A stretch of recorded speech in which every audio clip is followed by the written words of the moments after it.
Hello students, আমাদের কিছু topic আমাদের বাকি ছিল। এই টপিকগুলো আমি এখনই শেষ করে দিচ্ছি, তারপর আমাদের এই চ্যাপ্টার কিন্তু শেষ হয়ে যাবে। তারপর কিন্তু আমাদের এক্সাম স্টার্ট হয়ে যাবে। তারপরে এক্সাম রিলেটেড যে চ্যাপ্টারগুলো আছে ওগুলো অলরেডি ডান। ঠিক আছে, আমাদের দু তিনটে টপিক আমাদের হয়নি। সেটা হলো এক ধরনের একটা দেখতে পাচ্ছি আমরা assimilation of digested food. Assimilation মানে হলো যে আমরা যেই লাস্টে আমরা যে খাবারটা পেলাম, যেই ফুড পার্টিকেলটা পেলাম, নিউট্রিশন মানে নিউট্রিটিভ ফুড পার্টিকেলটা যেটা স্মল প্রোডাক্ট হিসেবে ভেঙে গেছে, সেই নিউট্রিটিভ পার্টটা প্রত্যেকটা সেলের মাধ্যমে অ্যাবজর্ব হবে। তার মানে কি, মানে অ্যাবজর্ব হয়ে কি হবে, ইউটিলাইজ হবে। তার মানে কি, মানে না, the utilization of digested food and absorb any nutrients, তাকে আমরা অ্যাসিমিলেশন বলতেই পারি। অ্যাসিমিলেশনের মধ্যে ইম্পর্টেন্ট কয়েকটা টপিক আছে, যেই টপিকের মধ্যে কিছু কিছু জিনিস আছে, যেরকম একটা গ্লুকোজ বা প্রোটিন জাতীয় যে খাবারগুলো আছে, যেরকম এক্সট্রা গ্লুকোজ আমাদের কি হয়, এক্সট্রা যে গ্লুকোজটা মানে মেনলি যে মানে যে সুগার জাতীয় যে খাবারগুলো আছে, মানে সুগারি প্রোডাক্টগুলো, ওগুলো অনেক সময় স্টোর থাকে আমাদের। ঠিক আছে, লিভারের মধ্যে স্টোর থাকে। লিভার হলো এমন একটা পার্ট যেখানে এক্সট্রা গ্লুকোজটা স্টোর থাকে। সেটা হলো কী হিসেবে স্টোর থাকে, ইনসলিউবল গ্লাইকোজেন সিগনিফিকেন্স হিসেবে থাকে। মানে ওই গ্লুকোজটা ইনসলিউবল গ্লাইকোজেন রূপে স্টোর থাকে। তারপর যখন বডির মধ্যে গ্লুকোজের লেভেল কমে যাবে, তখন ওই যে গ্লুকোজটা গ্লাইকোজেন রূপে আসবে, তখন এটা কী হবে, সলিউবল গ্লুকোজ তৈরি করবে। তার মানে কি, গ্লাইকোজেনটা যখন গ্লুকোজের দরকার পড়বে, তখন এই গ্লাইকোজেনটাই আবার লিভারের মধ্যে কনভার্ট হবে। কিসে কনভার্ট হবে, সলিউবল গ্লুকোজে কনভার্ট হবে। ঠিক আছে, আর এক্সেস গ্লুকোজটা কী হবে, এক্সেস গ্লুকোজটা কিসে কনভার্ট হবে, এক্সট্রা ফ্যাটে কনভার্ট হবে। যেটা আমার স্পেশাল টাইপ অফ সেল তৈরি করতে বা স্কিনের নিচে জমা হবে, স্টোর হবে। তাহলে এটা হলো একটা গ্লুকোজের কাজ। ঠিক আছে, এবার আমাদের প্রোটিনের ক্ষেত্রেও ব্যাপারটা হলো, অনেক সময় প্রোটিন আমরা জানি যে প্রোটিন আমাদের যে প্রোটিন আছে, প্রোটিন হলো এক ধরনের পলিমার। আর প্রোটিনের যে ছোটো ছোটো ইউনিট আছে সেদেরকে আমরা বলি অ্যামাইনো অ্যাসিড। তাহলে অ্যামাইনো অ্যাসিড হলো এক একটা পুঁতির মাল, এক একটা পুঁতি মানে এক একটা ফুল। আর অনেকগুলো ফুলকে একসাথে করলে আমার একটা মালা যেরকম তৈরি হবে, সেটা হলো প্রোটিন। তাহলে এই প্রোটিন হলো আমাদের বডির মধ্যে গ্রোথ বা রিপেয়ারে কাজে লাগে, আমাদের টিস্যু তৈরি করতে কাজে লাগে, আমাদের সেল তৈরি করতে কাজে লাগে। তাহলে এই এক্সেস অ্যামাইনো অ্যাসিড কখনো কখনো আমাদের বডির মধ্যে জমা হয়। আর এই অ্যামাইনো অ্যাসিডগুলো কখনো কখনো ব্রেকডাউন হয়ে ইউরিয়া তৈরি করে।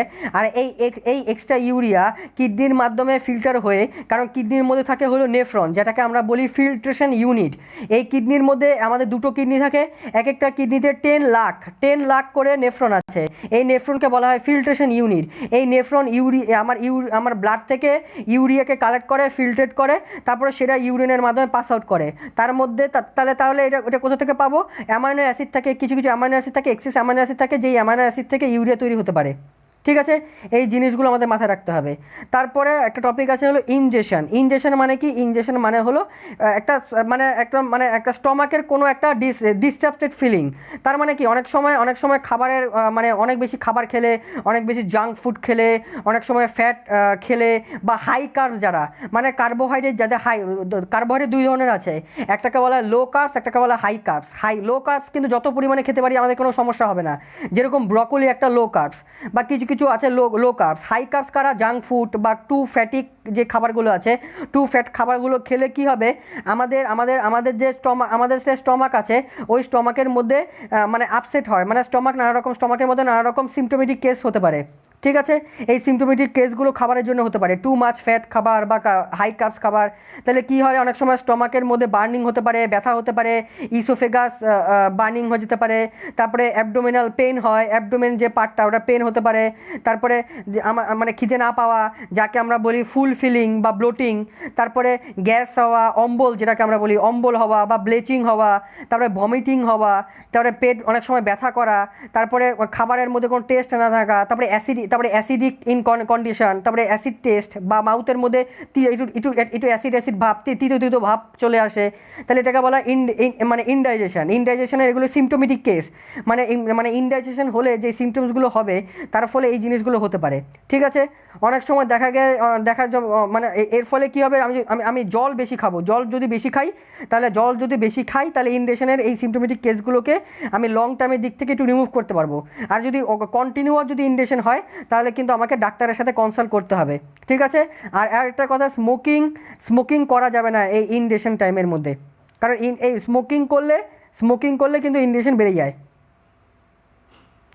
বুঝে গেলাম। এবার আরেকটা topic, last topic, unhealthy eating habits. এটা খুব easy topic. Unhealthy eating habits মানে কি, আমাদের প্রত্যেকটা ম্যানকাইন্ডের ক্ষেত্রে, সেটা আমি বল বা তোরা বল বা একটা বৃদ্ধ লোকের বল, ওল্ড স্টেজের বল, তাহলে আমাদের তো 3টা স্টেজ আছে। একটাকে বলা হয় হলো মানে চাইল্ডহুড স্টেজ, একটাকে বলা হয় টিনেজার স্টেজ, মেনলি 4টা স্টেজ, টিনেজার স্টেজ, একটা অ্যাডাল্ট স্টেজ, তারপরে একটা ওল্ড স্টেজ আছে। তাহলে এই প্রত্যেকটা স্টেজের ব্যালেন্স ডায়েট তো আলাদা আলাদা। কারো ক্ষেত্রে ব্যালেন্স ডায়েট, আমাদের ছোটোবেলায় আমাদের বেশি প্রোটিন খেতে হয়, তারপর আস্তে আস্তে আমরা যখন বড় হয়ে যাব তখন আমাদেরকে ব্যালেন্স ডায়েট নির্ধারণ করতে হয়, তার মধ্যে কার্বোহাইড্রেট আর প্রোটিনের খাবার বেশি থাকতে হয়, তারপর আস্তে আস্তে ফ্যাটিক খাবার নিতে হবে, তারপর আস্তে আস্তে আস্তে আস্তে আস্তে আমাদের খাবারের প্রতি আমাদের মানে ব্যালেন্স ডায়েটটা কমতে শুরু করে। তাহলে এই যে ইটিং হ্যাবিটটা প্রত্যেকটা হেলদি পার্সনের ক্ষেত্রে একটা ইটিং হ্যাবিট আছে। ইটিং হ্যাবিট মানে কি, একটা হেলদি পার্সনকে ডিনোট করা যায়, যার যে যত বেশি হেলদি তার ব্যালেন্স ডায়েটটা তত বেশি স্ট্রং, ঠিক আছে, সে তত বেশি হ্যাভি, সে মেন্টালি বা ফিজিক্যালি তত বেশি সাউন্ডেড বা তত বেশি ওয়েল ডেভেলপড। তাহলে আমাদের কী আমরা করব না, 1 নম্বর হলো স্কিপিং মিল মানে ব্যাড হ্যাবিট একটা। তার মানে কি, আমার খাবার আমি পার্টিকুলার রেগুলার ইন্টারভেলে রেগুলার খাবার খাবো। তার মানে কি, তুই খাবারটা রেগুলার ইন্টারভেলে অল্প অল্প করে খা, কিন্তু রেগুলার ইন্টারভেলে তোকে খেতে হবে।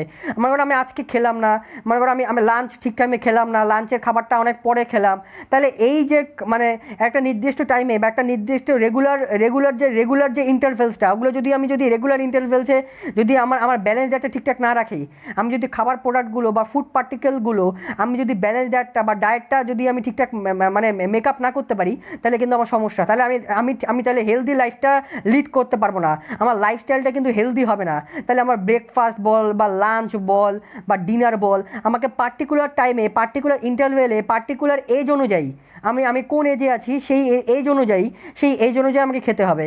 কোন সময় আমাকে প্রোটিন জাতীয় খাবার বেশি খেতে হবে, কোন সময় আমাকে কার্বোহাইড্রেটযুক্ত খাবার খেতে হবে, আমি ওয়ার্কআউটের সময় আমাকে কী খাওয়া দরকার, তাহলে আমি কোন সময় প্রোটিন রিলেটেড খাবারগুলো খাবো, কোন সময় আমি কার্বোহাইড্রেট রিলেটেড খাবারগুলো খাবো, আমার প্রপার ব্যালেন্স ডায়েট কখন হবে, আমার প্রত্যেকটা ইন্টারভেলস কখন হবে, আমার মর্নিংয়ের সময় আমি কোন পার্টিকুলার ব্যালেন্স ডায়েটটা ফলো করব, বা আমি মানে ডে টাইমে কোনটা করব, লাঞ্চ টাইমে কোনটা করব, সেটা হলো ইম্পর্টেন্ট।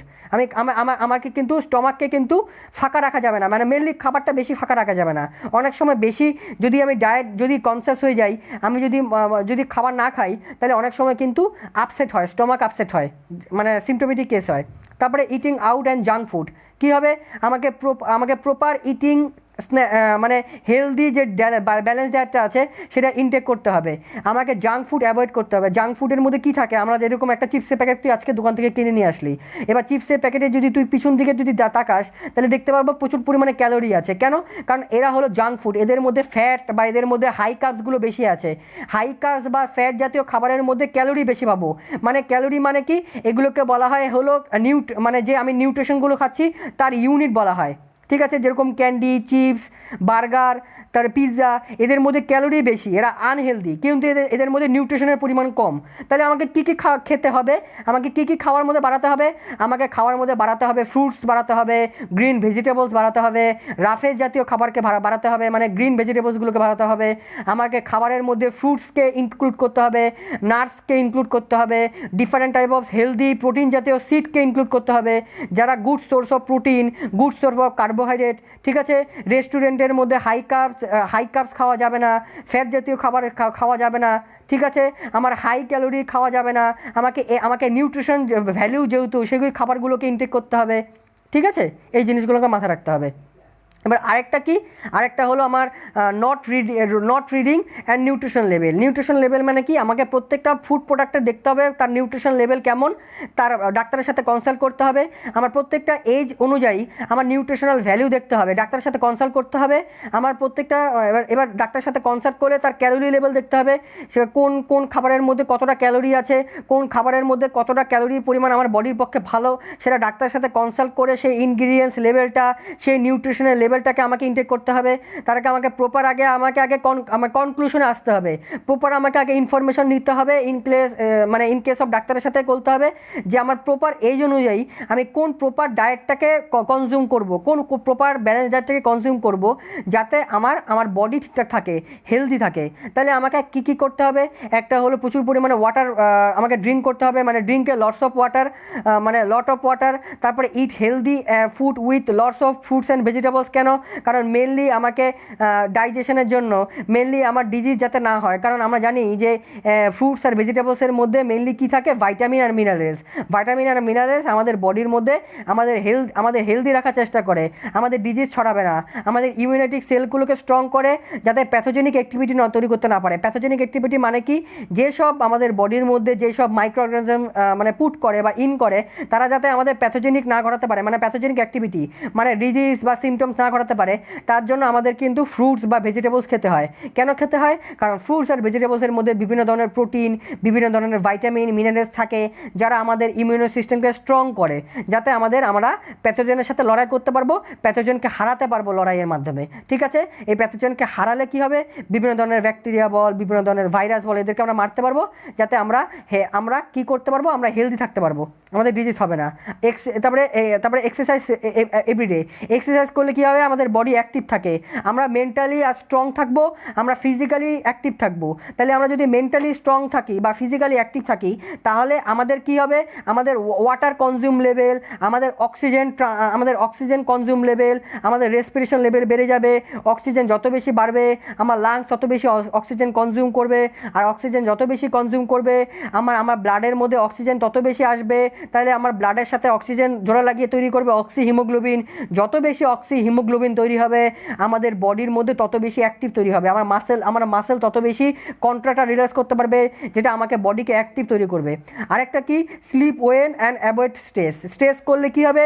আমরা আস্তে আস্তে স্লো হতে শুরু করে, আমাদের ব্রেন স্ট্রেসটা নিতে পারে না। স্ট্রেস নিলে কি হয়? আমাদের ব্রেন থেকে ডোপামিন নামক একটা হরমোন সিক্রেট হয়, যেটা আমাদের ব্রেনটাকে কি করে? স্লো করে দেয়, যেটা খারাপ। তাহলে আমাদের স্ট্রেসকে কমাতে হবে, স্ট্রেস করা যাবে না। আর স্লিপ ওয়েল মানে 7 থেকে 8 ঘন্টা, 7 আওয়ার্স টু 8 আওয়ার্স আমাদের ঘুমাতে হবে। কেন ঘুমাতে হবে? একটা কথা মাথায় রাখিস, যখন আমরা জেগে থাকি, তার মানে জেগে থাকি মানে কি? যখন আমরা কনসিয়াস মাইন্ডে থাকি, তখন যতগুলো আমরা কাজ করে আমাদের বডির ভিতরে, তার থেকে বেশি কাজ করে যখন আমরা ঘুমন্ত অবস্থায় থাকি। এই জন্য আমাদেরকে ঘুমন্ত অবস্থায় থাকা দরকার, কারণ আমরা সারাদিনে যতগুলো কাজ করছি, ওগুলো আবার আমাদের ব্রেনের মধ্যে সাফলিং হয়। তাহলে এবার ব্রেনের মধ্যে যদি সাফলিং হয়, তাহলে ব্রেন আবার ওই স্টেটে, যেটাকে আমরা বলি সাবকনসিয়াস স্টেট, ওই স্টেটের মধ্যে কিছুক্ষণ থাকা দরকার। যদি আমরা কিছুক্ষণ না থাকি, তাহলে ব্রেনটা কী করতে পারবে না। যেরকম আমরা কম্পিউটারকে অনেকক্ষণ কাজ করার পর কম্পিউটারকে শাটডাউন করে দেই, কিছুক্ষণ রেস্ট দেই, সেরকম আমাদের ব্রেনকেও রেস্ট দিতে হয় ঘুমের সময়। রেস্ট দিলে কি হবে? ওটা স্টোর হয়, ইনফরমেশন স্টোর হবে, আমরা সারাদিনে যা স্টোর করলাম। ঠিক আছে? তাহলে ব্রেনকে কমপক্ষে স্টোর করতে দেওয়ার জন্য 7 থেকে 8 ঘন্টা আমাদের ঘুম প্রয়োজন। তাহলে এটাকেই হলো মেনলি আমাদের এই জিনিসগুলো মাথায় রাখতে হবে। এটাই হলো এই চ্যাপ্টারের মেন বিষয়। তাহলে এই চ্যাপ্টার আমাদের ক্লোজ হয়ে গেছে। আমি 3-4 দিন পর আমি এই চ্যাপ্টার রিলেটেড নোট তোকে দিয়ে দেবো। কিন্তু তোদের প্রথম কাজ কী হবে? টেক্সট পড়া, টেক্সটের লাইনগুলোকে ভালো মতো পড়া, যেখানে অসুবিধা হবে সেখানে আমাকে বলা। ওকে? এই জিনিসগুলো মাথায় রাখতে হবে। Thank you.